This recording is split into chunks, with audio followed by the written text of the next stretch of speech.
So if you were to build it like this, we'd have 1, 2, 3, 4, 5, 6, 7, 8 paragraphs. So a few fewer, but that doesn't really matter. So this would be the alternating structure, and then these paragraphs would be built in the same way, the source sandwich model, where we've got topic sentence, evidence, and some kind of discussion, analysis, what have you, of that evidence. So these are the two options for essay 1 as a comparison and contrast paper. And let me just mention that whenever a professor asks for a comparison paper, they always mean and contrast in the back of their head. They just a lot of times forget to say and contrast. They like assume it's all together.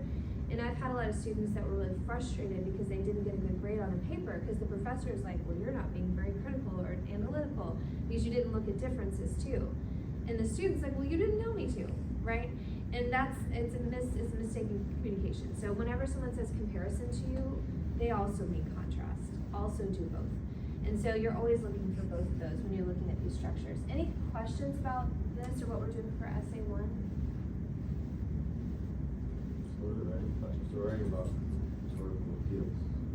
You are writing about 2 essays from the book, and you're comparing how those essays use one of the rhetorical appeals, how they use ethos or logos or pathos. And then you're putting that information into either the block structure or the alternating structure. The essay we already wrote it last. It's not including this one. It's the same. So we've written 2 things so far. We're working on 2 things. We had the response paper that we already wrote. Yeah. And then now we're working on the essay. Okay, so we've now, been working on it for a while. So now we are going to take 2 more essay, right? No, we just have 1 more essay. One more essay. Okay, thank you. Yeah, you're welcome. We'll start working on that next. So there are 3 main pieces of writing for the course: response, essay, research paper. Yeah. So this one we've been working on for a while. Same thing. So if you've already written a draft of it and whatever, we're still continuing that. We're just kind of polishing it, getting it ready to turn in by the 27th. Other questions? Okay, let me talk for a minute about opposing views. So this is what we have a quiz on for Monday, and just with the kind of set of stuff that's due by Monday.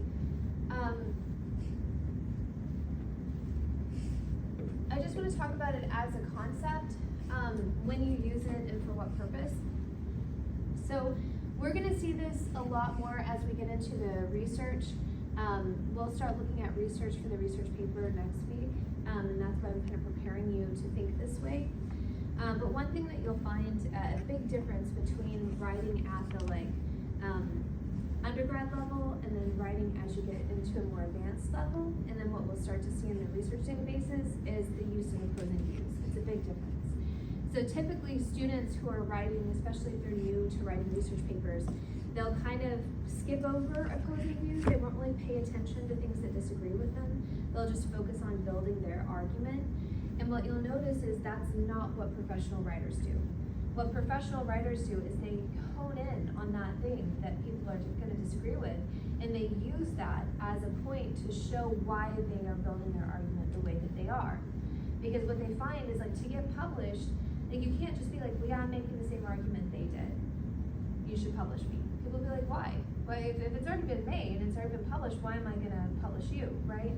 And so you have to prove that what you're doing is different than what anyone else has done. And that's typically one of the things you'll see really early in any article in a research database, because that's how they're proving that the article should be published, because they have to show that difference. Showing disagreement is a good way of showing that difference. Here's how they approached it, and that was great, but I think we should approach this other way. And so here's why I'm building it the way that I am. No one else has done this. You should publish it. That's the kind of structure you see very early in most of those.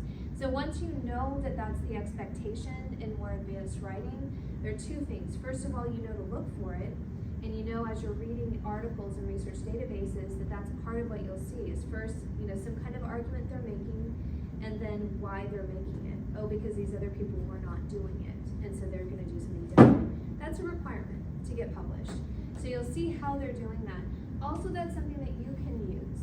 And so typically looking at opposing views is actually part of that original kind of Roman structure of composition of what good speeches should look like.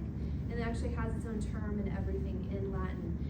So that has always been a part of the overall structure of a good debate or a good piece of communication. But where we put it can differ.